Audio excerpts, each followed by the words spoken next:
nós não conhecemos as doutrinas, e quando nós não conhecemos as escrituras e não usamos a teologia como ferramenta, a nossa identidade ela fica comprometida. Então, a pessoa se dizer hoje cristã e evangélica pode significar 1 milhão de coisas. 1 milhão delas. Fala, eu sou evangélico.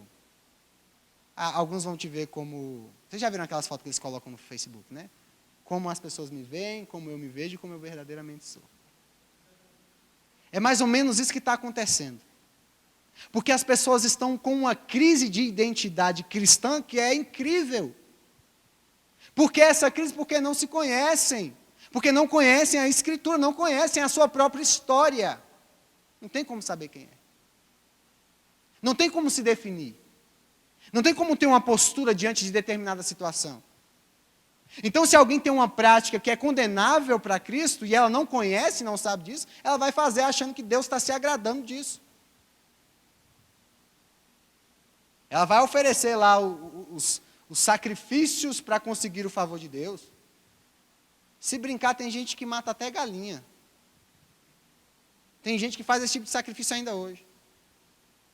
Porque não conhecem as doutrinas cristãs. Não sei se o Michel contou ontem aqui a nossa experiência lá em São Leopoldo, a sua ilustração, então vou deixar para essa ilustração. Mas nós encontramos uma pessoa que não sabia nada de doutrina, estava completamente em crise de identidade. Depois vocês cobrem do Michel, que ele vai contar para vocês isso aí. Mas ela, quando nós tivemos aquela oportunidade de conhecê-la, eu entendi que ela representa uma parcela muito grande dos evangélicos brasileiros. São indefinidos, não sabem quem são em Cristo. Ah, eu sou filho de Deus, mas o que significa ser filho de Deus? O que significa ter Deus como Pai? Sou servo de Jesus, mas quem é Jesus? Qual é a obra de Jesus? Ah, ele morreu para me salvar. Não se trata só disso, não. É muito mais profundo que isso. E quando nós não conhecemos, nós temos a tendência de fazer com que coisas profundas e importantes se tornem simples. Simplistas, na verdade. Irrelevantes. Por isso a necessidade de conhecer as doutrinas e de se estabelecer com identidade. Talvez para alguns isso assuste quando afirmamos somos reformados, somos cristãos protestantes, cremos na palavra de Deus, mas isso são posições que nós adquirimos a partir do estudo da palavra de Deus. Não é porque... Eu nem conheci Calvino, gente. Sei nem como é que era a feição, se... Mas ele traz um estudo coerente com as Escrituras. Eu não tenho como dizer que não é. Eu não tenho como falar que a teologia reformada não, é uma coisa irrelevante para mim, porque não é. Mas isso se trata de identidade, de um estudo comprometido e profundo das Escrituras. E eu diria responsável. Porque estudar as Escrituras irresponsavelmente, tem muita gente que faz. Mas um estudo responsável da Bíblia, fiel, profundo, me fez chegar a essas conclusões. Isso não significa que você vai chegar a essas conclusões. Nós afirmamos que tem coisas que são secundárias na teologia. Que isso não vai nos mandar para o inferno. E nem vai fazer com que nós deixemos de ser irmão. Foi isso que o Michel disse aqui agora há pouco para vocês também. Mas por que nós tomamos algumas posições? Porque nós conhecemos as doutrinas, porque nós nos afadigamos em estudá-las e chegamos a uma convicção. Não é simplesmente porque alguém me disse isso. Um dos maiores problemas que eu tive durante um tempo de transição entre uma igreja e outra, foi achar que tudo que falavam era pura verdade. Nessa aí eu arrebentei a minha cara. E sabe quando é que a gente arrebenta a cara quando não conhece? Quando chega o momento da crise. E quando chega o momento da crise, Deus, que você imaginava que era um Deus, não faz aquilo que você espera que Ele faça, porque naquilo que você ouviu, se você fez A, Ele vai ter que fazer B, e Ele não faz B, aí entra em crise. Em determinada situação, a igreja, segundo aquilo que você ouviu no YouTube, ou seja, lá onde for, a igreja deveria agir de forma X e ela age de forma Y, a pessoa entra em crise. Sai da igreja. Mas por que isso acontece? Falta conhecimento. Falta profundidade. Falta convicção, falta identidade. Falta perseverança no estudo das Escrituras. E a teologia é indispensável para isso. Eu tenho certeza que os nossos alunos aqui, que estão estudando teologia, não se arrependem de terem começado esse estudo. E é bom vocês não se arrependerem. Que amanhã eu vou dar aula para vocês. É muito importante, gente. Pode passar para o próximo. Através da teologia conhecemos a nossa história, combatendo o analfabetismo da história cristã que tem produzido muitas heresias. Parece que não, mas muitas heresias se repetem. Estuda um pouquinho de história da igreja que você vai ver. Dão outros nomes, dão outras formas, mas quando você vê o negócio é a mesma coisa. A mesma coisa. E por que se repete esses erros, essas coisas? Porque não se conhece.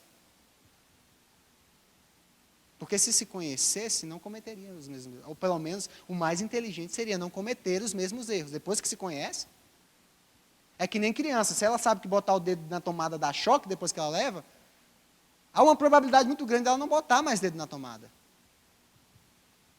Mas a igreja vive de reprodução de heresias porque não conhece essa história. E colocam as suas experiências emocionais acima das Escrituras. Não fazem uma avaliação daquilo que sentem de acordo com o que a Bíblia diz. Nem tudo é sentir. Existe fé, convicção, certeza, confiança na palavra. Porque se nós formos viver a nossa vida cristã de acordo com o que sentimos, nós vamos ter problemas. Agora a teologia nos dá essa possibilidade de conhecer as Escrituras. A teologia nos permite ser uma igreja com conteúdo e a teologia também vai nos estimular à prática. Não adianta ter conteúdo e não colocar isso que a gente fala, talvez, algumas pessoas podem ter ouvido no campo da teologia, que a teologia passa pela cabeça, pelo coração e pelos pés. É uma teologia que eu devo colocá-la em prática. A teologia não vai transitar só no campo das ideias. Por isso a importância da igreja estudar a teologia. Porque quando uma igreja estuda a teologia, tem conteúdo, e esse conteúdo se torna prática no dia a dia, aí nós avançamos para o próximo ponto, que é a sociedade.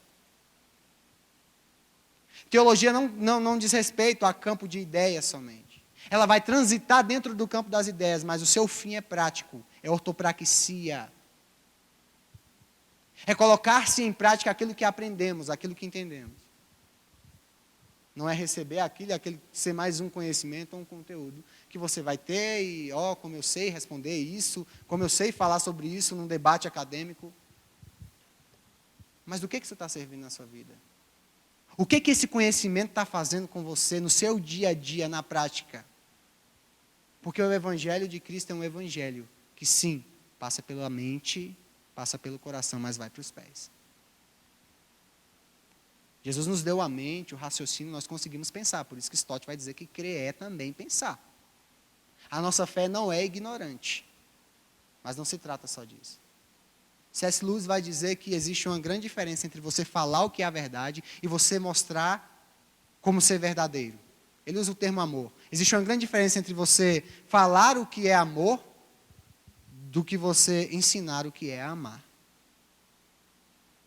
Eu posso falar para vocês o que é amor. Amor é isso, isso, isso. Outra coisa que Jesus propõe é: vem cá que eu vou te ensinar o que é amar. Que é andar junto. Que é servir a Deus. A importância das Escrituras. Como ela afeta o nosso dia a dia. Como ela afeta a maneira como nós nos relacionamos com as pessoas. Não é só um livro de capa preta. Como isso aqui tem respostas para as angústias das nossas almas. É o que passa pelos nossos pés. É o que estimula a prática. Ela é fundamental para toda a igreja. Então, aqui nesse ponto eu queria te estimular. A estimularem outras pessoas a estudarem teologia. A mostrarem a essas pessoas o quão é importante o estudo teológico. O quanto a vida das pessoas podem ser transformadas pelo estudo da palavra de Deus. Através dessa ferramenta que é a teologia. Você pode ser um agente de transformação ali na sua igreja. E ser um instrumento de Deus para que as pessoas se apaixonem pelas Escrituras. Amem a palavra de Deus. Criem e despertem o interesse pela teologia, que é essa ferramenta excelente que nos proporciona tudo isso. Bom, Pode passar para o próximo ponto. O que é a igreja na ótica teológica? A gente já viu que há muita distorção, mas o que é que a teologia, ou o estudo da teologia, ou o estudo da história da teologia vai nos dizer acerca da igreja? Pode passar. Bom, os pais da igreja, segundo Franklin Ferreira, no primeiro século, compreendiam que ela era o povo de Deus, a nova sociedade espiritual de Jesus, dos crentes em Jesus, na qual se entrava pelo batismo. Então, no primeiro século, essa era a definição de igreja que eles tinham. Povo de Deus, um povo que tem um dono, um povo que se identifica com esse Deus. Uma nova sociedade espiritual de crentes em Jesus Cristo, a fé está relacionada, e não é a fé em qualquer pessoa, é a fé num Cristo Salvador, que morreu e ressuscitou e que reina e é soberano. E o batismo era a maneira pela qual eles se integravam a essa igreja. Alguns entendem como sacramento, nós entendemos como uma ordenança, mas o batismo é aquele momento onde a pessoa se compromete a se tornar membro da igreja de Cristo e faz essa confissão de fé pública que está morrendo para o mundo e nascendo para uma nova vida em Cristo Jesus. Então esse era o conceito do primeiro século. Tá? Pode passar. Eu vou dar um salto aqui. Para os reformadores, as marcas da igreja verdadeira são essas aqui, e nós também vamos afirmá-las. Tá? A igreja verdadeira é onde há a pura pregação do evangelho. O evangelho tem que ser pregado de maneira fiel, pura. A pura administração dos sacramentos, no nosso caso das ordenanças. É uma igreja que se compromete em administrar as ordenanças, a ceia e o batismo de maneiras fiéis, comprometidas, trazendo todo o significado dessas celebrações para o momento da igreja, fazendo com que a igreja perceba a importância desses momentos. E o exercício da disciplina eclesiástica, que é algo que está em falta em muitas igrejas. Não se fala muito em disciplina. Porque uma distorção errada sobre disciplina provocou tudo isso. O que é a disciplina? Por que disciplinamos? Para que essa pessoa seja integrada outra vez no corpo de Cristo. A disciplina é regada de amor. Mas ela não passa a mão na cabeça de pecado e nem vai aplaudi-lo. Uma disciplina feita com amor tem o objetivo de integrar a pessoa de volta ao corpo de Cristo. Algumas definições erradas fizeram com que as disciplinas fossem simplesmente para expor pessoas, expor as suas vergonhas e maltratá-las. Nesse processo de transição, nós estamos vivendo numa igreja em que uma grande parte dela tem uma aversão muito forte à disciplina. Mas a disciplina é bíblica. Que ela deve ser exercida.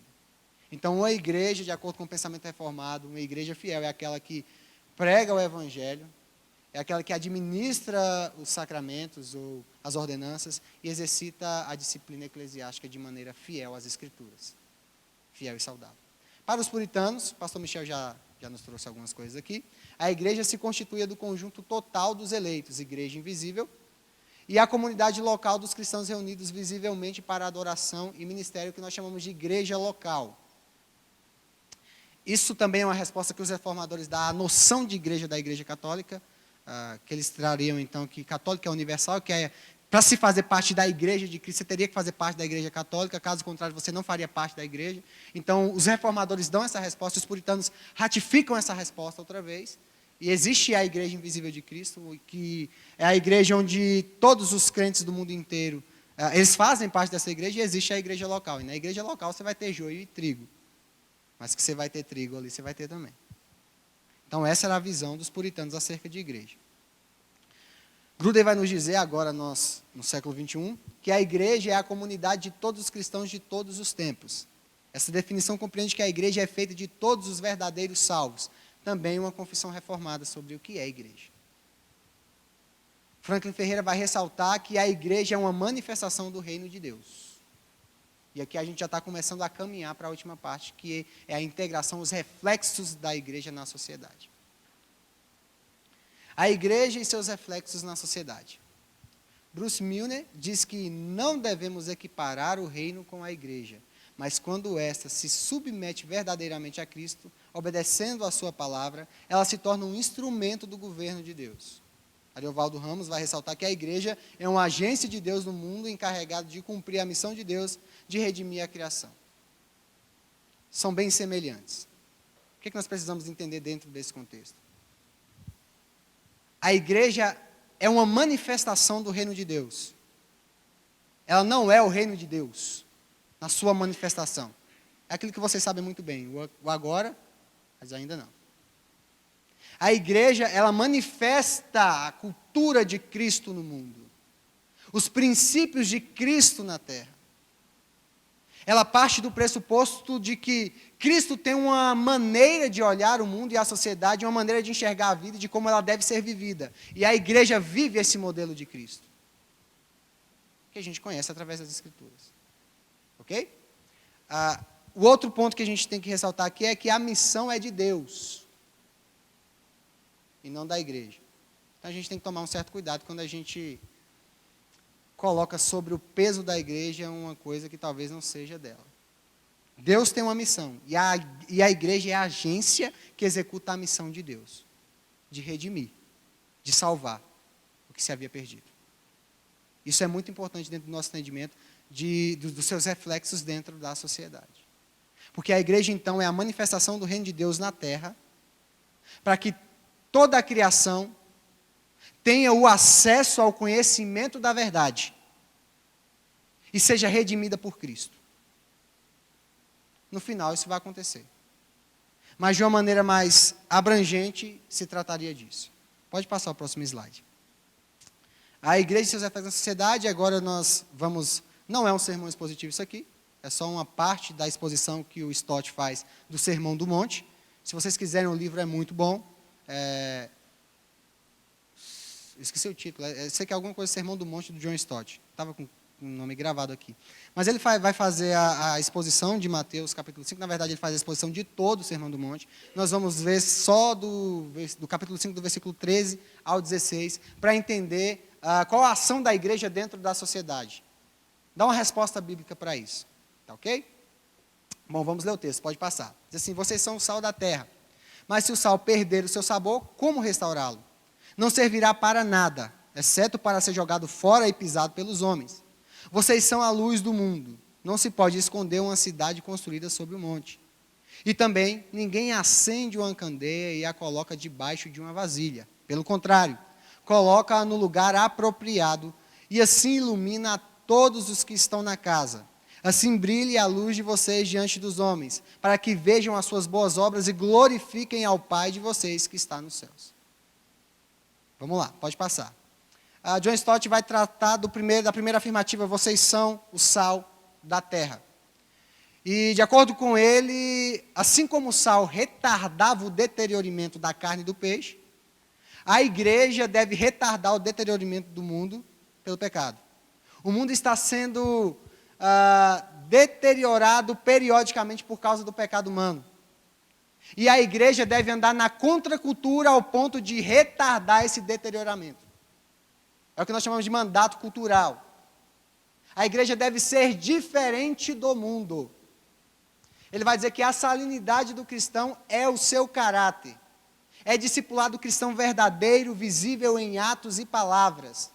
Para ter eficácia, o cristão precisa conservar a sua semelhança com Cristo, assim como o sal deve preservar a sua salinidade.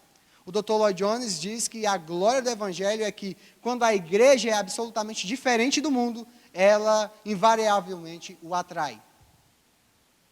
Você retardar esse deterioramento do pecado diz respeito a você andar na contracultura, não ser igual ao mundo. É ser diferente. É você chegar na empresa onde você trabalha e estão roubando caneta e você cuida do almoxarifado e você fala que não. Não é assim que se faz. Não é disso que se trata. Esse pecado não vai continuar se propagando aqui. Nós vamos fazer a coisa da maneira correta. A gente tem que ser diferente, gente. Às vezes me incomoda muito a semelhança que a igreja às vezes tem com as instituições filantrópicas e ONGs. Não. Ser sal é ser diferente. O sal serve tanto para conservar alimentos, ainda hoje, todo mundo já comeu uma bela carne de sal, e também serve para realçar o sabor do alimento. Nós temos que ser diferentes. A igreja cristã precisa ser diferente. Eu acredito em número, gênero e grau, nisso que Lloyd Jones diz. A glória do Evangelho é que quando a igreja é absolutamente diferente do mundo, ela invariavelmente o atrai. Porque alguém que está fora do contexto da igreja viria a ela se ele tem locais muito semelhantes e talvez até melhores lá fora? Nós temos que ser diferentes. A nossa mensagem é diferente. É uma mensagem de salvação, de graça, mas de juízo. É uma mensagem que confronta para restaurar.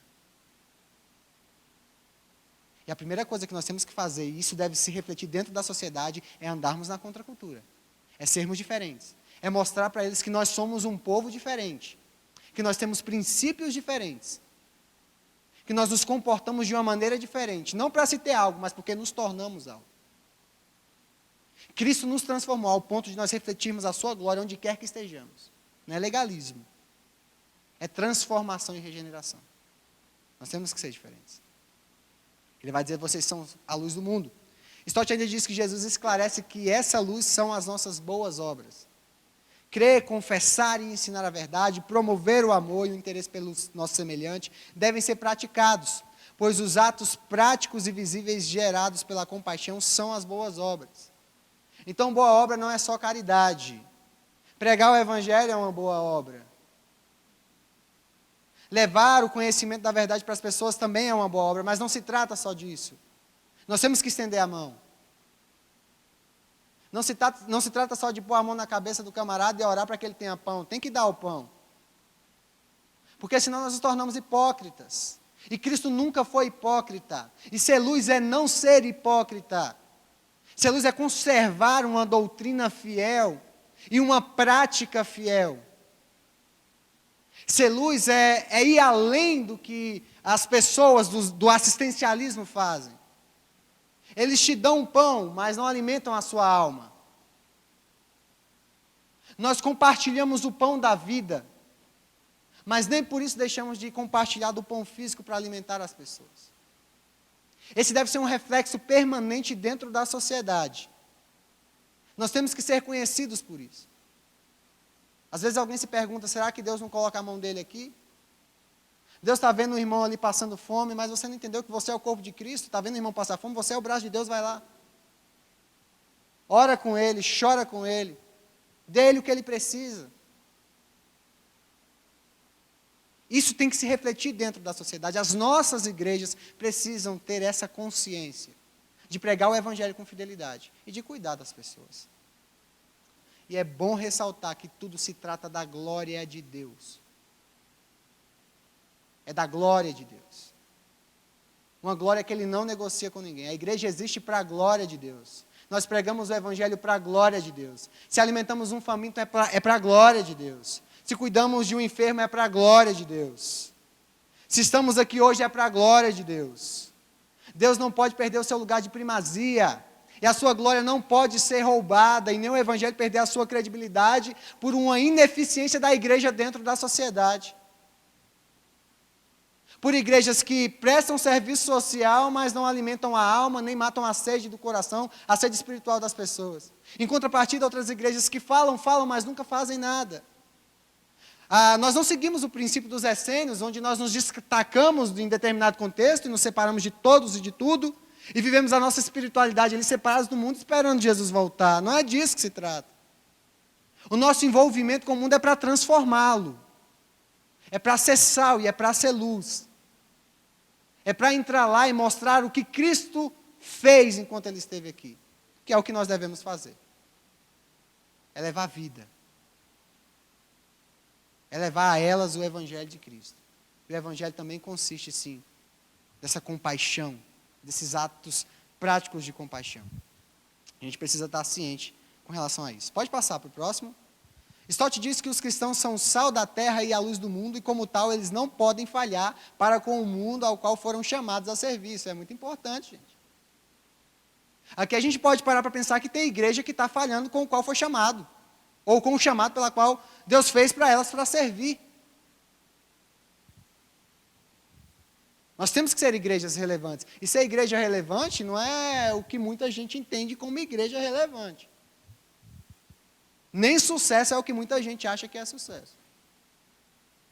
Eu gosto de uma resposta, se eu não me engano, foi do McAllister, que diz que sucesso é ser fiel a Deus e às Escrituras. Sucesso é chegar no final da vida e poder descansar e tombar como um servo de Deus, sabendo que você foi fiel. Foi comprometido com a palavra de Deus, com o reino de Deus. Mas nós não devemos fracassar naquilo que fomos chamados para fazer. Você é um cristão, você nasceu de novo, nós entendemos sacerdócio universal de todos os crentes, então você foi chamado para ser igreja de Cristo. Isso é sua função, e aqui eu ressalto outra vez, não é função só do pastor, é função da igreja. Por isso a necessidade da igreja de estudar teologia, de praticar a teologia, de estudar as Escrituras. Não se trata só de uma pessoa específica, isso já passou, isso de que só uma pessoa tem acesso a Deus e a responsabilidade, isso não existe mais. O John Stott, então, vai conjugar essas duas metáforas, dizendo que, como sal, o cristão deve impedir a propagação do mal, e como luz, ele deve promover a propagação da verdade, da beleza e da bondade. São duas coisas que vão andar juntas nessa metáfora. Não se trata só de falar, ninguém vai roubar mais material aqui do governo, não. Todo mundo rouba, não, mas aqui ninguém vai roubar mais. Se trata de mostrar a eles a verdade, pregar a eles a palavra da vida. Ensiná-los que você não está fazendo aquilo por qualquer coisa, mas mostrar a eles que existe um outro estilo de vida, que existe alguém que pode transformar as suas vidas e trazer o verdadeiro significado para ela. Um segundo ponto que deve ser observado, isso o Stott não vai observar, é que tanto o sal quanto a luz não chamam a atenção para si, isso em relação à igreja. Se você colocar muito sal, você estraga a comida. Você já experimentou olhar para o sol? De vez em quando eu faço isso, eu não sei porquê, para que ainda. Mas você não consegue ver nada. É importante nós entendermos isso nesse contexto, porque a igreja não deve chamar a atenção para si. A atenção deve ser para Deus. Tudo deve ser feito para Deus, para a glória de Deus. Isso não vai se encaixar dentro de Jesus Cristo, porque a atenção é para Ele, Ele é a luz do mundo. Ele merece todas as atenções. Mas como igreja, nós não chamamos a atenção para nós mesmos. Quando você entra num quarto escuro, você não tem noção do que está acontecendo. De onde está cada coisa, de onde está cada lugar. Se você andar no quarto escuro, você vai tropeçar, você vai se machucar e coisas do tipo. Quando você acende a luz, as coisas se tornam claras para você. A igreja é essa luz que torna a vida clara. E mostra para as pessoas o que é a verdadeira vida, como Cristo, ou como Deus Pai criou para que ela fosse vivida e fosse acontecendo. Tem muita gente se machucando com a vida porque está andando no mundo escuro. E a igreja deve ser essa luz que não chama a atenção para si, chama a atenção para Deus. E para aquilo que Deus fez, para o plano de Deus, para a sua criação. A vida que Deus tem é essa aqui. Vive essa vida, que nessa vida você vai encontrar sentido e significado para a sua vida. Você vai se encontrar ali. Então a igreja não vai trabalhar para chamar a atenção para si. Eu sou a melhor igreja do DF, eu sou a maior igreja do Brasil, eu sou isso. Não é disso que se trata. A igreja que é encontrada fiel é aquela que sempre aponta para Deus. Se trata dele, para a glória dele. Para que ele seja adorado, para que ele seja louvado, para que ele seja engrandecido, para que ele seja conhecido. Uma igreja que trabalha para a glória de Deus, ela causa um grande impacto no lugar onde ela foi plantada. Uma igreja que trabalha para a glória de Deus, ela vai chegar no final da sua carreira, ou os cristãos que nós somos a igreja, vamos sim, eu tenho plena convicção disso, que nós vamos chegar no final da carreira e vamos poder declarar como Paulo: combati o bom combate, completei minha carreira, guardei a fé. Eu tenho certeza que Cristo quer fazer de mim e de você igreja plena, igreja de verdade, igreja de Cristo, que é sal e que é luz, que é comprometida com a Bíblia, que ama as Escrituras, que se afadiga no estudar as Escrituras, que não entende o estudo teológico como algo secundário, só para algumas pessoas, alguém que ame a palavra de Deus, alguém que ame a Deus. E eu vou encerrar aqui, só contando algo que eu falei com os jovens na igreja. Perguntei para algum deles que sempre gostam de falar que amam a Deus, cantam que amam a Deus, eu acho isso muito bom. Mas eu fiz uma pergunta a eles: você amaria quem você não conhece? Você entregaria aquilo que você tem de mais precioso e importante a uma pessoa que você não conhece? Não. Então, por que tanta gente não lê a Bíblia? Não estuda a Bíblia? Tem horror a quem se compromete a estudar a Bíblia e tira dinheiro do bolso para pagar um curso de teologia, para se afadigar no estudo da palavra? Por que essas pessoas criticam essas pessoas que querem conhecer a palavra de Deus? E dizem que amam um Deus a quem não conhece. Como você tem coragem de falar que entregou a sua vida, aquilo que você tem mais de precioso, ou seu filho, não sei, para Deus, se você não conhece a Deus? Porque você acabou de afirmar que você não entregaria para um desconhecido aquilo que você tem de mais importante. Mas eu já tive experiências com Deus. Mas elas não são suficientes. Talvez você não saiba nem discernir se as suas experiências são de Deus ou não. Existe uma maneira de se conhecer ao nosso Deus e ao nosso Senhor Jesus Cristo. Ele já deixou a maneira. Ele decidiu se revelar aos homens através das Escrituras. Na sua soberania, ele decidiu que iria ser assim. Não que ele não se revele de outras formas, sim. Mas a revelação plena dele, do Pai, é feita em Jesus Cristo, e de Jesus Cristo é feita através das Escrituras. Não existe outro acesso, não existe outra maneira de se conhecer. Você pode ouvir a pregação todo domingo para o final da sua vida, você não vai ter coisa suficiente para conhecer a Deus como você poderia conhecê-lo em profundidade. Por isso eu quero te estimular. Seja igreja de Cristo. Se comprometa com o estudo da teologia. Você que está começando agora, pode se animar. Que seu coração arda mesmo de paixão pela palavra de Deus. E se comprometa com a teologia não para dizer que sabe alguma coisa, mas para poder colocá-la em prática no seu dia a dia. Ao ponto dos seus vizinhos, da sua família, ver que existe algo de diferente em você. E perceberem que esse algo de diferente é o Espírito Santo de Deus em você. É a transformação que Deus realizou na sua vida. Seja sal e seja luz. Sejam bons teólogos. Sejam bons líderes. Sejam bons discípulos. Sejam bons amigos. Sejam bons pais. Jesus tem um padrão para todas essas funções nas Escrituras. Está tudo lá. Agora eu te convido para você se aventurar conosco nessa busca e nesse mundo antigo das Escrituras, para ouvirmos Deus falar através da sua palavra. É algo maravilhoso e lindo. Amém? Que Deus abençoe vocês.